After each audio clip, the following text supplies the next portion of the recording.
We'd do anything for the people we love. Thanks, Dad. That's why I chose over 50 life insurance from Royal London. The money left behind can be used as a gift. Or to help pay for a funeral. Thanks, Mum. We simply make affordable monthly payments. At Royal London, anyone aged 50 to 80 is guaranteed acceptance with no medical questions. Buy over 50 life insurance today, and if you pay £7 a month or more, you'll get a £115 welcome gift. Offer ends the 31st of March. Royal London.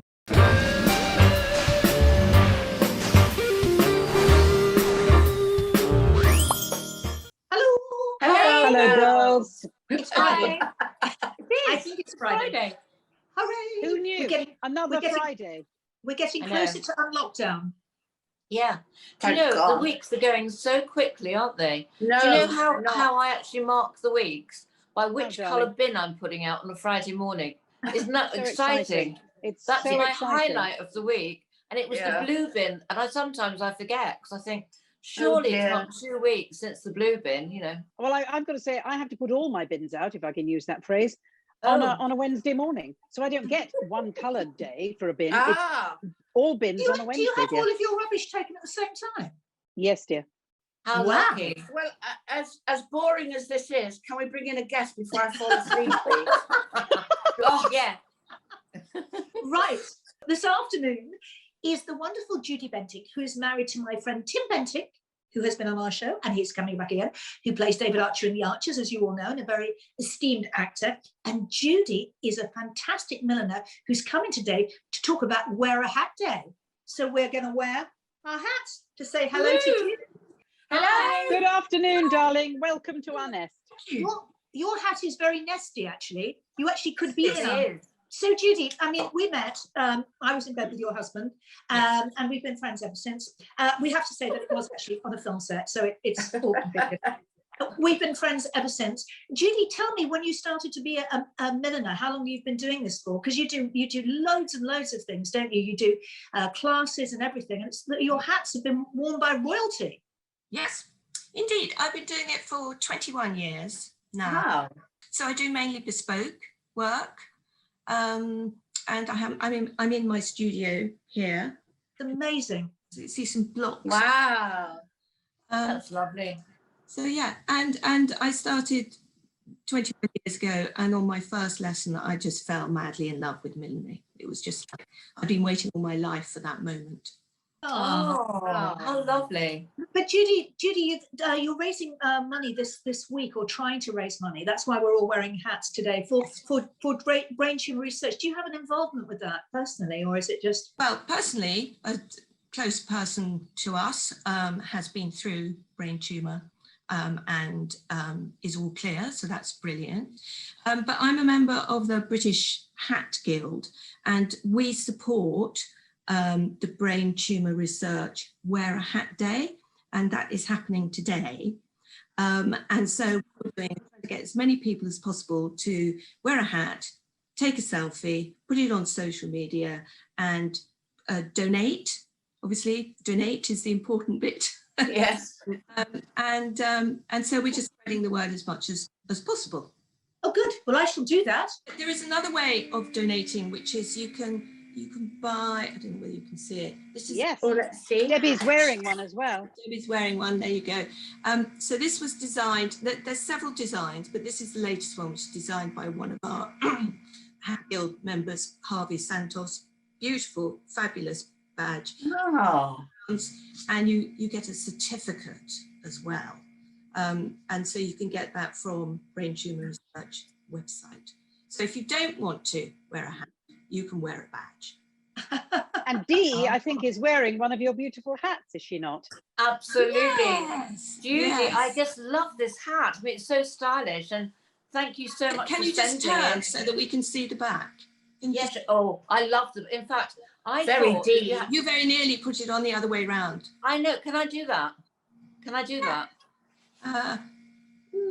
Maybe. Isn't that gorgeous? You see, this is how I would wear it. I just love that. That's very you. It is very It's nice me. to have the choice, darling. You can mix and match, darling, depending.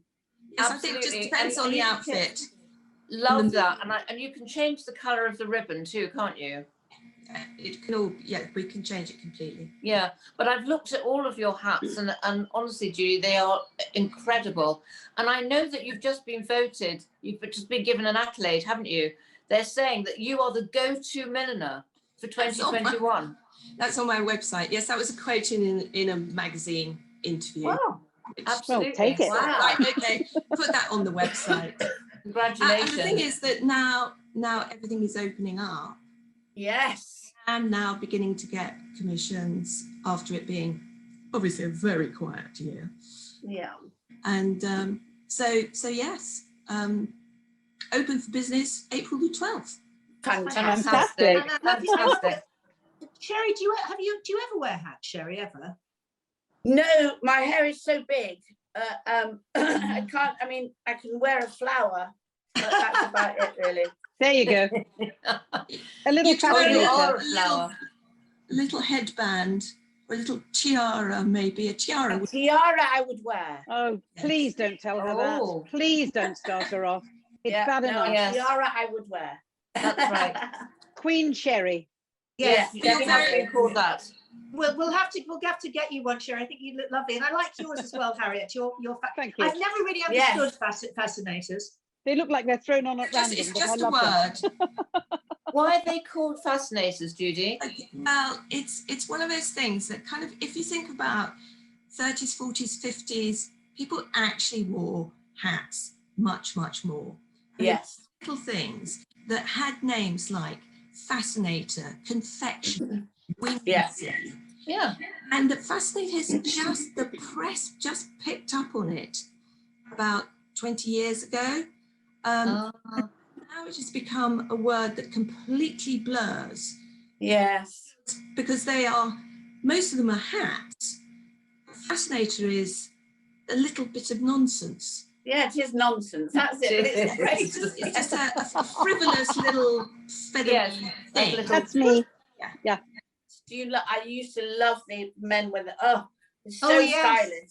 Oh, I So know. Trilbies. Oh, Top hat. Oh, Very sexy. What's the most expensive hat you've ever made, Judy? The hat I've ever made was an ice cream cone. Oh, ooh, What was it made out of? delicious.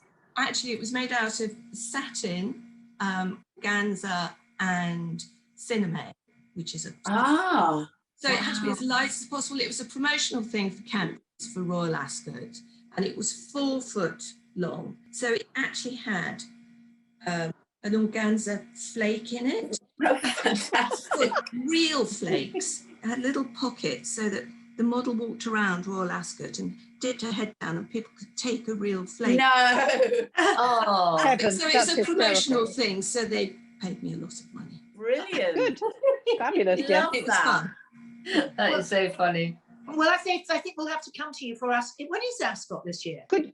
Yeah. In mid-June. If you could, darling, could you make me Wow. one with a bottle of Bailey's in it and make it a real bottle and a straw that Yes. comes down would be fabulous if you don't mind. Well, Yes. I did actually do a promotional one, which was for a milk drink.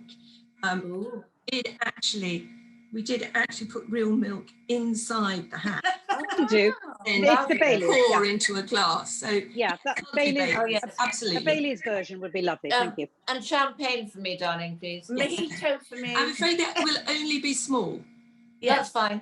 Wait. It'll, No, it'll I want start the me full. off No, anyway. I want the 4 foot full bottle, please, if that's all right with you. You can do it for Flake. You can do it for me. Thank you.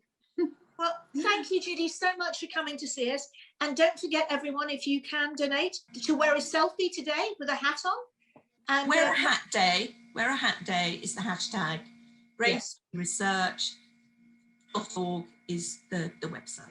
Okay. Thank you. Brilliant. Thank Thank you. you very much, Thank Judy. you. For inviting me. Thank you so much. Thank you again. See you soon, Judy. Bye. Bye. Bye. Yes, I think a Bailey's hat would be wonderful. I'm Can all, you- all can you good for that. Champagne on it. Can you imagine having a drink coming through? It's just be Yes. great sitting there and nobody realizes that you're getting drunk. You know? Yes. Yes, Drunk on your hat. yes, I can imagine it. Only too well. Wow. Amazing. Who was it that used to wear those incredibly, every year she wore hats for Yes, Ascot? who's that? I was just trying to think of that makeup. Was it Gertrude somebody? Or am I? Shilling. Shilling. Yeah. Oh, yes. And wasn't Yeah. her son a hat maker? Maybe I that was think why. so, was it? yes. Amazing hats in Ascot Yeah. every year. Mm. They were like that. Yes. Oh, I'd huge. love to go to Ascot just to wear a hat. Yeah. You don't need to because you wear a hat all the time. Every Dee. Oh, yes, day. I go to bed with a hat. Yeah. Stuck to We my don't need head. to know that, darling. No. I'm So putting it Sherry, out there. Hat. Sherry, we have a very important guest coming Yes, in now. ladies, I have a very special person today. She is the director of fundraising and marketing for the Brain Tumour Charity. Her name is Gina Almond, and she's going to tell us all about the Brain Tumour Awareness Month. Hi, Gina. There you are. Hi, Hello. Gina. Welcome to our nest, How Gina. are you? I'm very well, thank you. Good, good, good. Well, it's so lovely to come on, and thank you for giving your time. I mean, I know I lost my brother last year from a glioblastoma, and I'm not over it. And I have lots of tears and lots of things going on still, and it's a year ago. And so I know the awareness of brain tumours and the help out there, and just talking to you all helps me, to be honest. You know, I talk to you all the time. And so I know on your Brain Tumour Month, your awareness month, you've been doing lots of things. So can you tell us all about it? Yes, and thank you for having me on, ladies. So yeah, Brain Tumour Awareness Month is in March, and the Brain Tumour Charity have been using that month to really try and raise awareness around brain tumours. And when I first started at the charity, somebody told me that brain tumours are the biggest cancer killer in children and young adults under 40. And I thought, how did I not know that? Yeah. How is that not on every poster everywhere? And, you know, it blew my mind. And when I consider that sort of, you know, 88,000 people have a brain tumour and they're living with a brain tumour now. And Sherry, as you know, I mean, the impact can be completely devastating on that person and, you know, and their family and their wider circle of friends. And, you know, the aim of Brain Tumour Awareness Month is to really raise the profile of brain tumours and the impact that they can have on people's lives. And one of the ways that we are sort of drawing attention to it is by, we have an app, a brain tumour app called and it is absolutely awesome. It is an app that people can, you know, download for anyone who has a brain tumour or their family members, where you can plot all your signs, your symptoms, all your drug regimes, and how you're feeling also, you know, after a treatment, chemotherapy session, how you feel, as well as your physical reactions. And during this awareness month, we've been drawing attention to that app because we're encouraging people to use the app, to download their information so we can collect lots and lots of data around that, around everyone's experiences, because everyone's experience is different. You know what I think, Gina, as well, it's for me, it's the confusion. It's such a strange thing, isn't it, phenomenon, this brain tumour, and the confusion and the misunderstanding, and also you know, people maybe not explaining things well, and so you can't, I don't cope with things like this very well anyway. I was the same with my father. So when people were telling me things, I thought, why can't you just take it out? Why can't you just get, and the oncologist did sit with me, but I didn't understand anything. And I think what you're doing, and with that app, actually, which I don't think I knew about, I think that would help a lot. People, laymen like me, who find it hard to face. Yeah, and it allows you to take an element of control. When someone gives you a diagnosis of a brain tumour, you know, generally people feel like they've lost control. And, you know, because the survival rates are, you know, just 12%, it makes people feel, what can I do? How do I have an element of control over this? And the app sort of works in two ways. And, you know, for me, when I was looking at it, I was thinking, oh, this is great. You feel in control of your own health and so on. But when I started talking to people who are using it now, and we've got just over 3,000 people who are using it and trialing it for us, and obviously we want to expand that more widely. Yes. But when you spoke to those people, yes, it was great for them to take control of their own illness. But the thing that blew me away was the fact that what they saw was most important was giving that data to the clinicians, the researchers who are looking for that cure or looking for better treatments, less invasive, less brutal treatments, to use all those data points to, you know, to find that cure or to move closer to that cure. And that sort of selfless view that I was hearing coming from, you know, those suffering with a brain tumor just blew me away. My father was diagnosed, actually diagnosed with a brain tumor probably 3 years before he died. He died when he was 32, but they had no idea, and this is in the late 50s, early 60s, what was wrong with him at all. He had electric shock treatment. He was put into a mental hospital from the age of 25. They did not know what was going on with him. Now, what I think from today is what I see. I mean, he was having fits all over the place. Yeah, very healthy young man. At the height of his career, lost all movement in the side of his face. But when he had the tumor actually taken out, when they found out what it was removed, and then it grew back. But I always feel, and I don't know if this is right or wrong, first of all, the surgeon said to my mother, it was like separating sand from sugar. And I wonder if things have changed today, if he had this today, if there would have been any difference, because there was no chemotherapy then. There was nothing like that. Is diagnosis better today?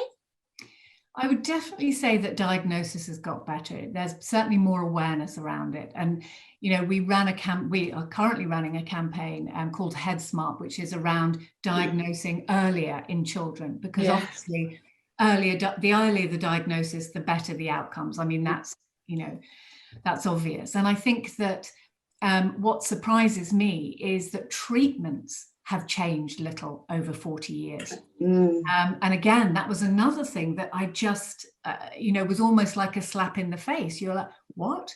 You know, that's surprising. Diagnosis has definitely got better.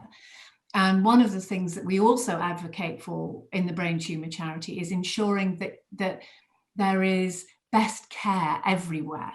That it isn't, you know, there isn't a postcode lottery in care and in diagnosis, and that, you know, those centres that are absolutely fantastic in their diagnosis and their treatment, that people can expect to receive that everywhere. And, you know, we run patient surveys to make sure that we are getting all of that data in to help our clinicians and the hospitals to spot you know, brain tumours earlier and to give the best possible treatment to everybody. But yeah, I mean, yes, diagnosis, but like I said, treatments have changed very little in 40 years. Very strange. Except for the chemotherapy, which... Yes. Well, that's what's very harsh, though, isn't it? That's what's very harsh. And that will change one day when they find... So, but it takes money and research, doesn't it? So it does. And I was going to just talk to you about, as you said, the spotlight is not shone on this nearly enough, because all the things that you've mentioned, I didn't know. And what was the name of the app again? The name of the app is Brian. Thank you for asking me. Brian. Oh, that's lovely. And I wanted to talk to you because everyone has suffered in this lockdown, charity-wise. It must be so hard for a year. How has it hit your charity? And what do you feel you're going to do going forward now? Well, sadly, it has hit the charity. And I know that many other charities out there have also suffered during this period of time. Any impact on the income that's coming in ultimately impacts the amount of research we're able. And that's what breaks our hearts, as you can imagine, because everything, all the money that we're making obviously is going towards that vital research. And so, you know, we have been hit because we're unable to do the events that we would have done normally. Yes, of course. You know, a lot of our supporters have been hugely generous, recognizing that that's the case. But it has impacted our income quite considerably. So as we move to this more hopeful phase of coming out of lockdown as the vaccine rollout increases, we are looking to increase the number of events we're going to be running. But I'll be there. I'll be there. Great. Thank you. We'll all be there. Thank Gina, I wanted to talk to you about, I've got a family member who at the moment wants to remain anonymous, but he or she is coping with the diagnosis last year very well, and we were all devastated. It was they were diagnosed in July, were given months to live after the operation, and I have to report, amazingly, are still having a wonderful, active life, and has decided, and this particular type of brain tumour, apparently there's a 0.7% of survival, but beyond 5 years. And they said, I'm going to be one of them. And I'm going to go cycling, and I'm going to go walking, and, you know, play with the kids and do all these things because they're quite young. And so I think it's all about the mental attitude sometimes as well with any of these things, and especially something so severe. You can either say, well, that's it, and give up, or you can say, well, you know, there's no cure at the moment, but what I can do is make the most of every minute that I've got left, and we're all celebrating that and just making the most of every day with this person.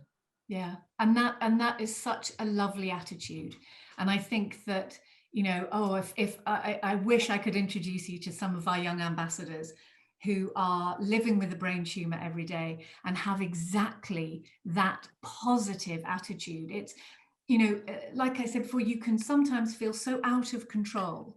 Yes. And yet, what are the things that you can control? And, you know, focusing on those and saying, right, well, what am I going to do with this? And some of the people that I work with who are living with a brain tumour, you know, they're volunteering their time. They're doing the most amazing things to raise money. And, you know, to me, it's so inspirational to see that kind of attitude under what sometimes seems such a grey cloud. Yes. Constantly hanging over you and your family and your friends. But it's being able to do something positive, isn't it? Absolutely. And I said the same to this person. I said, you know, you'll probably end up being an ambassador or an inspiration to people, because look what you're doing, and you'll continue to do, you know. And well, it's just heartwarming to see it, and it's heart-wrenching as well. But, you know, it's great to talk to you, Gina, because actually I think it's going to really help having this conversation. Absolutely. And I'm going to go straight back and talk to this person, because I think I'm going to put you in touch. And I think that's amazing. Yeah, such a positive attitude. Please do, because there are so many positive things that you can do. And I think that's how people feel. They want to get something positive from it, whether they're volunteering or supporting somebody else, whether they're inputting their data into that app, just something like that.